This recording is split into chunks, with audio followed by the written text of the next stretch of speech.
Good morning, still, technically, mathematicians. So I know streaming has been all at weird times and has been very short lately. After today, things should normalize a bit. But today will probably still be short and is at a weird time. So I know streaming has been all at weird. So apologies for that. But life happens sometimes.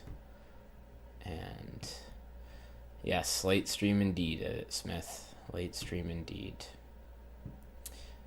So let's get right to it then. Let's not waste any of what little time we're probably going to have today.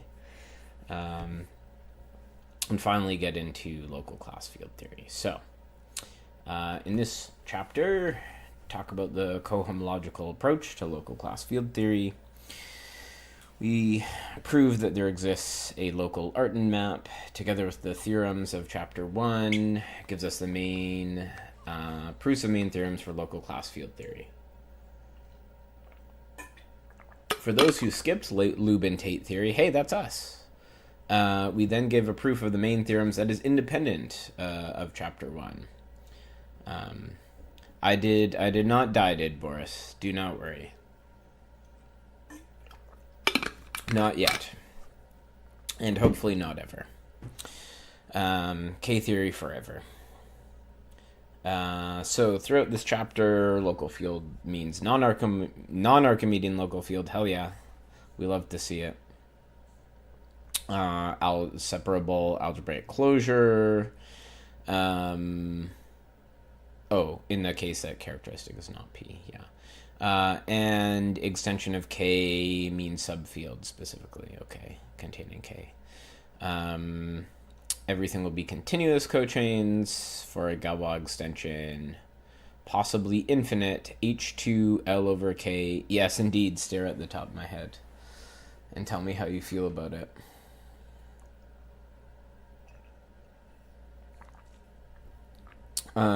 We set, right, so H2LK is going to be the second Galois cohomology on the multiplicative field. That's interesting. So we're not going to consider the higher cohomologies. Okay. Sure. Well, I guess what? Things are, since H1 is 0, things are dictated. Well, no, I don't know. In the next chapter, we'll see that there's an explicit interpretation of this as the relative Brouwer group. Ooh, that's interesting. That's something I'd like to understand. Okay, unramified extensions. So the cohomology of all the units. So we've got an unramified extension with Galois group G, and we've got a group of units. Then this is always trivial. Okay, well, let's figure out why. If P is a prime element of L,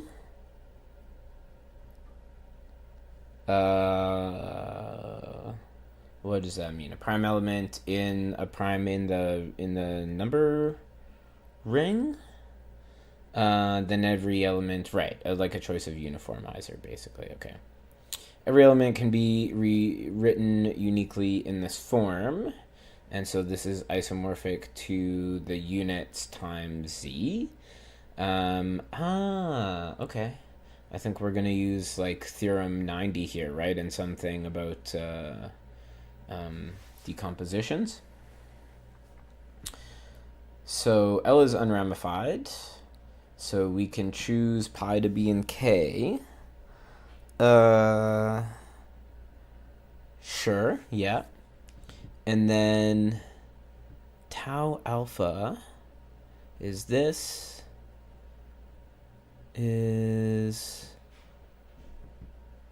right, because it's K fixed. So that just pops out.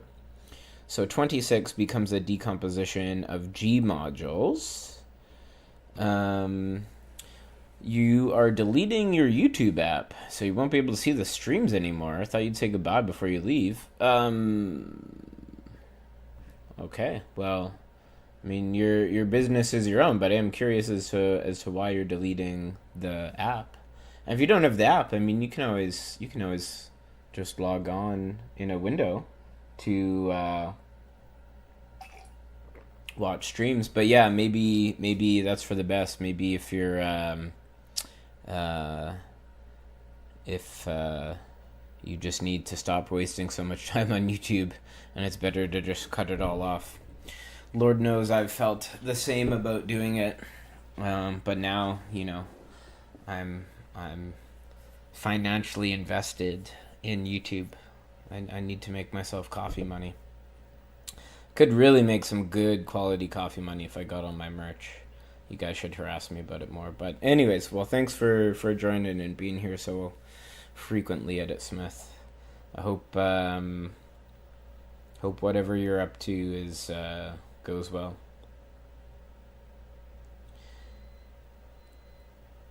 Right, so G acts trivially on Z, and so this is a direct summand of this, right, which has to be 0, and so it's got to be 0. Nice. Nice. Wait, did we have a cyclic assumption here? Wait, is the Galois group of unramified extension cyclic? Maybe, because do we get if it's unramified, I guess that means we get an isomorphism with the Galois group of the finite field, right? Yeah, I think that's right. And then we just need to show H0. Okay. Let me see. You tried some cool fermented light coffee recently. Was dope. Interesting. I'm a dark coffee fan myself, but fermented stuff, I'm very into fermented stuff. So that does sound most interesting to me. What am I looking up? Oh yeah, unramified extensions of, let's say, QP. There's a unique one of every order, right? And if it's unramified, then like the inertia group is trivial. Yeah, and so we should get an isomorphism of Galois groups, right?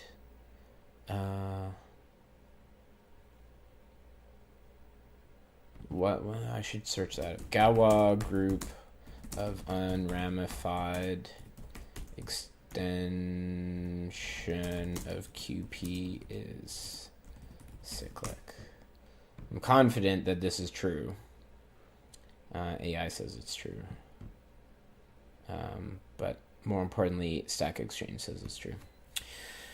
Was it hard saying goodbye to your taste buds? Dark roast. Yeah, I mean, I've always been a fan of strong flavors, I would say. I like boldness flavors. I like, 100% dark chocolate. Although I didn't get there overnight. I never used to like it. And then my mom was into like 70% dark chocolate. And then that was the sort of gateway for me. As eventually I tried it. And yeah, got more and more out there. Yeah. The other thing I like about dark roast is I drink a lot of coffee, and so I don't want to drink too much. I don't want to consume too much caffeine, and so it allows me to consume. It allows me to drink more fluid ounces of coffee, or perhaps as a Canadian, I should say milliliters.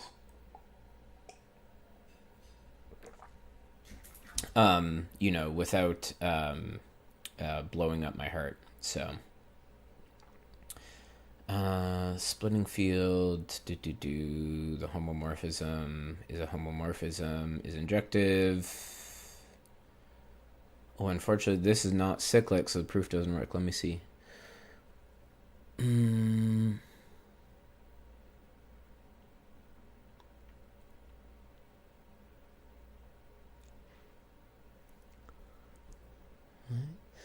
Galois group of... Okay. Yeah, I mean, it's true. I don't know what I'm talking about. It is true, and it should be basically the proof that I said.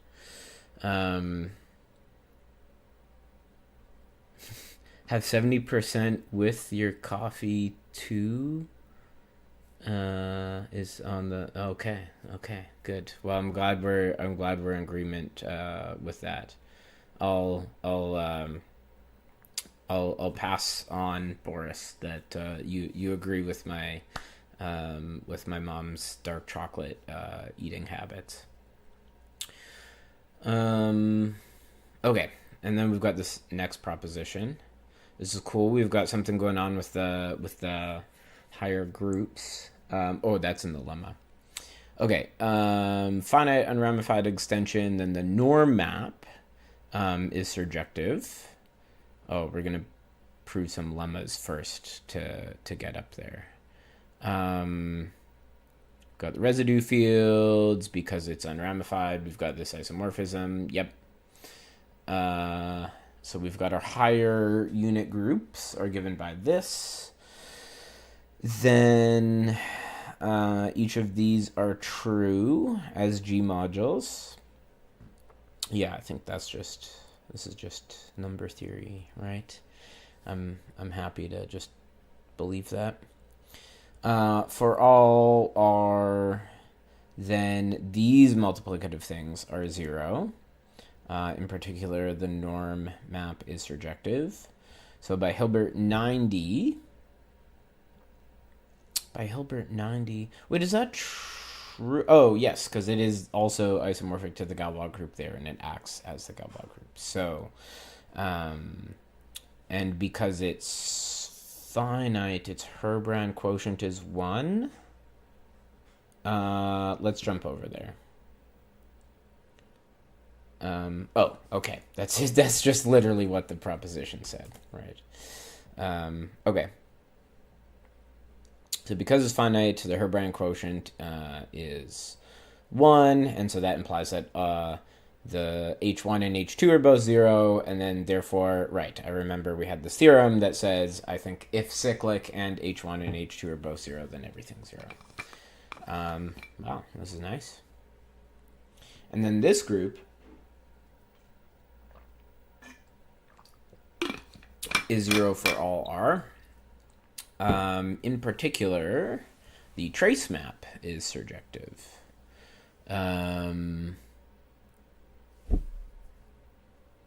Yeah, this is in 124. What was 124? Oh, I see. Okay. Indeed, again, it's basically just the statement of 124.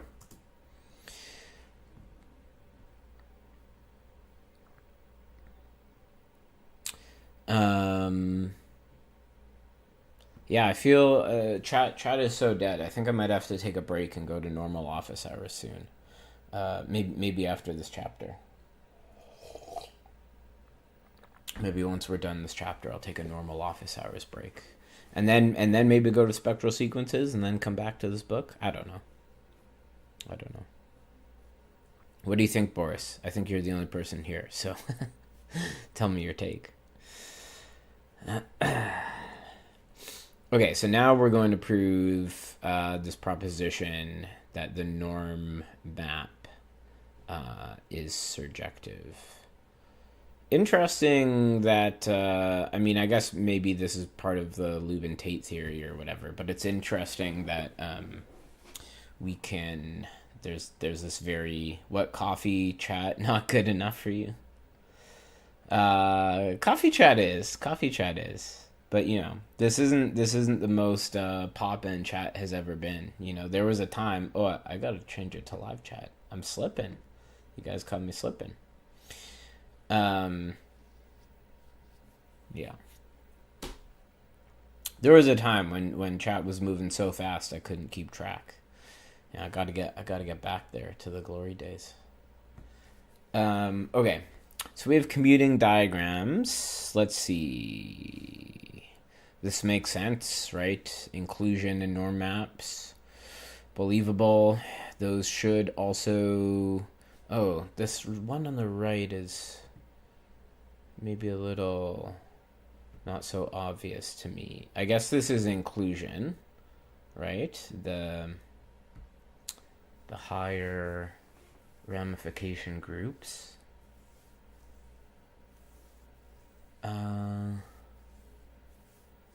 Maybe I should write this out for a second.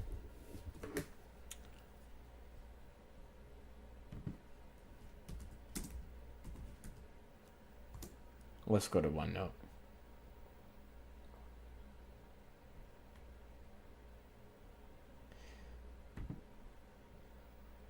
So, what do we have here? We've got ULM into L. Then we've got the trace map down here.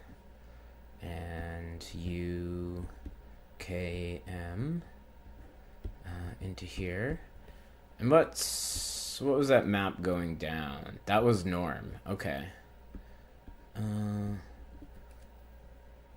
That's a little weird though, right? So say I've got 1 plus M, right? Because UM is 1 plus, I guess I could even call it A pi M. 1 plus A pi M.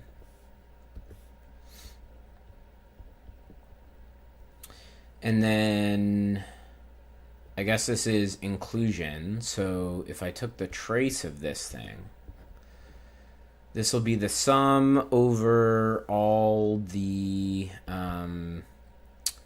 over my Galois group. So this will be the sum of 1 plus sigma A. And then because this is unramified, pi should be fixed. Right? That's going this way around the diagram.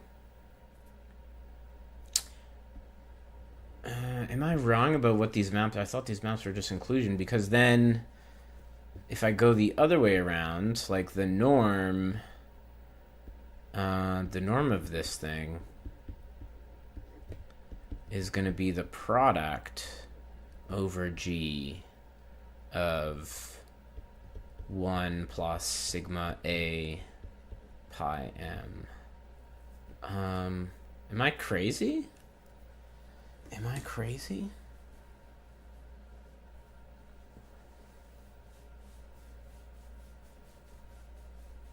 That don't seem right. That don't seem right one bit. Should it be trace? Should it be trace going down on the other end? Who? Oh, coffee. So glad to have coffee here in the chat. Is this a typo, or am I losing my mind?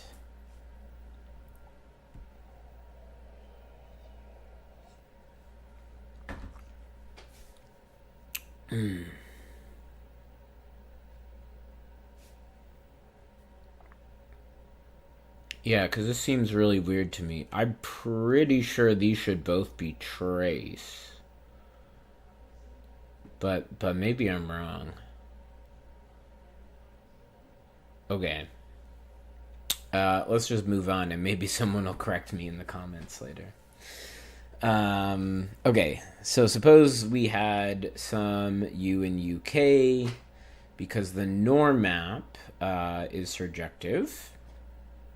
There exists a V naught in UL such that the norm of V naught and U have the same image in K. Yes, I believe that.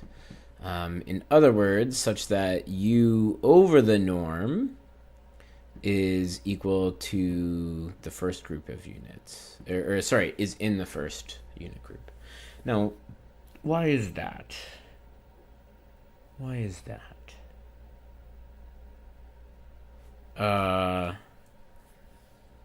U over norm V. U over norm V. U over norm V naught is in U1 of K. Is that what it says?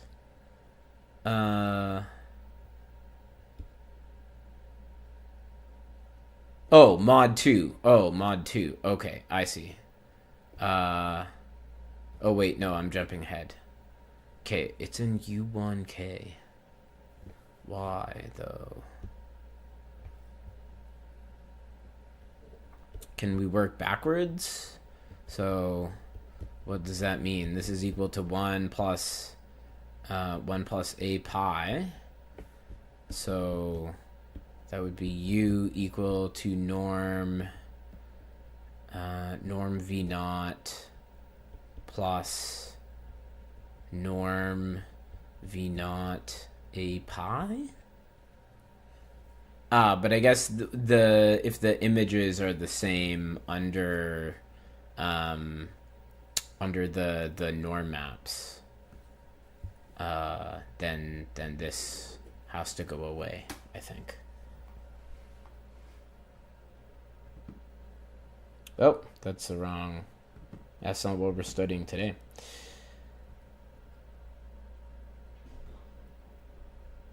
Yeah, so okay. So that's one part of the where's the V naught and the rest is. Okay, I guess that's coming up.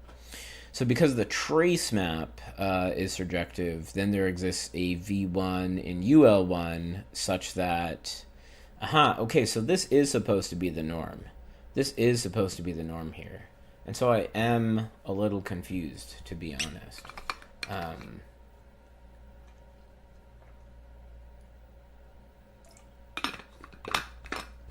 Yeah, I was hoping something would indicate that that was a typo, but it's not. So I'll have to think about that. Okay, so we build the sequence of elements satisfying this property, and we let V be the limit of these things, and then U over the norm of this has to be equal to 1. Okay, wait, so so it has to be in this intersection, which is 1. So that forces the norm V to be U. Oh, okay, and then that gives us a surjectivity.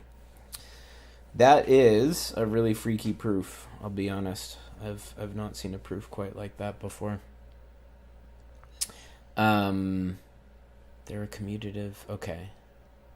Yeah, but I'm still confused about this statement about the norm map here.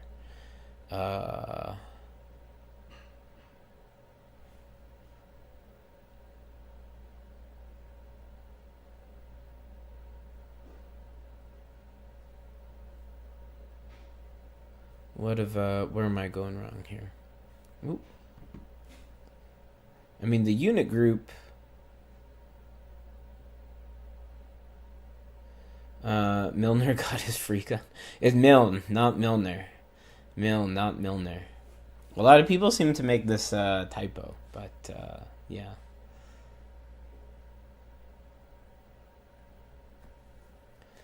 Yeah, why am I having a tough time with this theorem? Well, I'm out of coffee. That's probably why.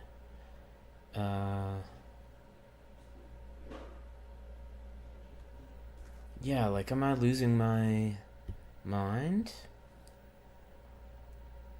What I wrote here is true, right? The trace should just be the sum over the application of the Galois maps. I mean, does this product simplify for some reason? You didn't realize Weil and Vey were different for a while too? Oh, yeah. That's arguably slightly more forgivable. I mean, imagine our group had order 2, right? So then this sum would be, we would have the identity plus 1 plus the one non-trivial element times this. And then compare that to this product. There's just no way that I must be making an extremely silly mistake. This is what? 2 plus A plus sigma A pi M Yeah, this just doesn't make any sense. Gang, what am I doing wrong here? What am I doing wrong here? Trace and norm of local fields.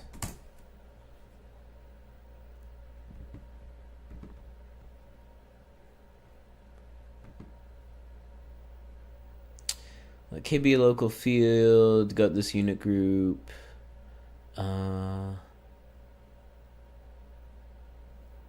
Let's see. I don't see any commuting diagrams. The answer might be here, but if they didn't draw a commuting diagram, I don't want to hear about it. Commuting of norm and trace unramified extension QP. I know. I do need I do need a rad for this. But alas, this is what I get for streaming late.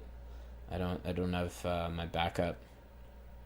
Or my buddy Jose, who chimes in less frequently than Arad, but is also very helpful for correcting me when I'm making very silly number theory mistakes. Krasner's lemma, no. We got any commuting diagrams? Hey, got any more of them commuting diagrams in this document? Okay, let's leave it for now. Let us hope that our friends in the comment section watching this video in the future will inform me of my slowness. And let's just trudge ahead for now. Okay, so if we have an infinite unramified extension, then this result should follow, sure. I mean, we have this result that is just going to be a limit of groups that we just proved are zero, right? So that makes sense. The invariant map. Let L be an unramified extension of K, possibly infinite, and let G be this Galois group.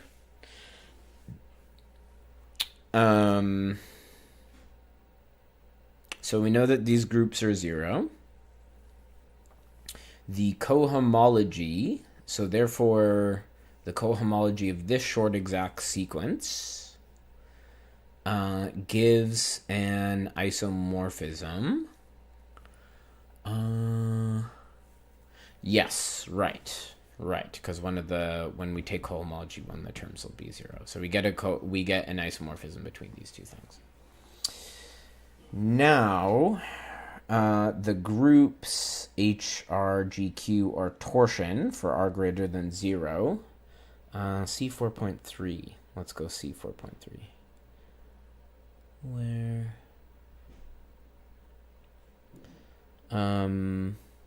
Okay. That's exactly what 4.3 says.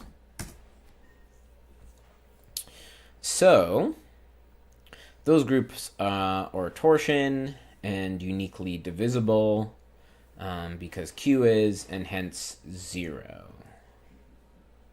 I'm not sure I totally understand that comment either.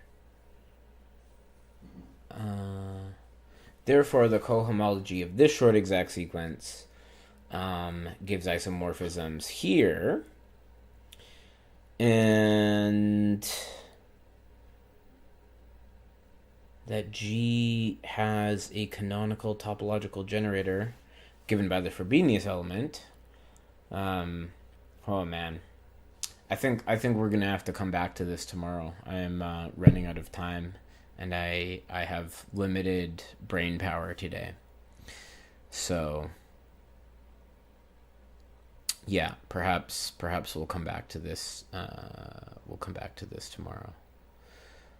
Let's just see what the punchline is. Canonical topological generator, and so we take this composition, and this is what we call the invariant map.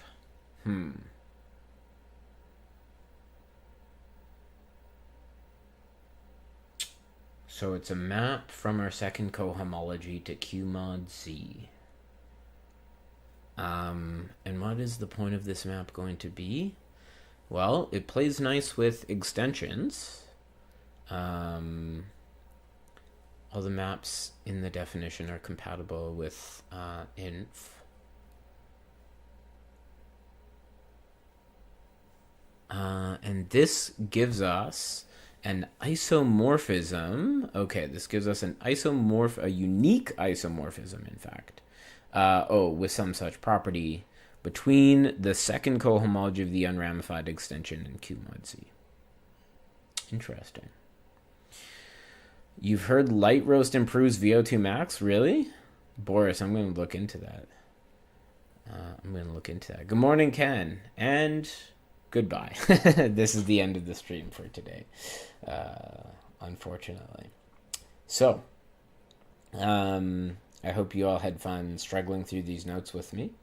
And I'll see you all again very soon. QED.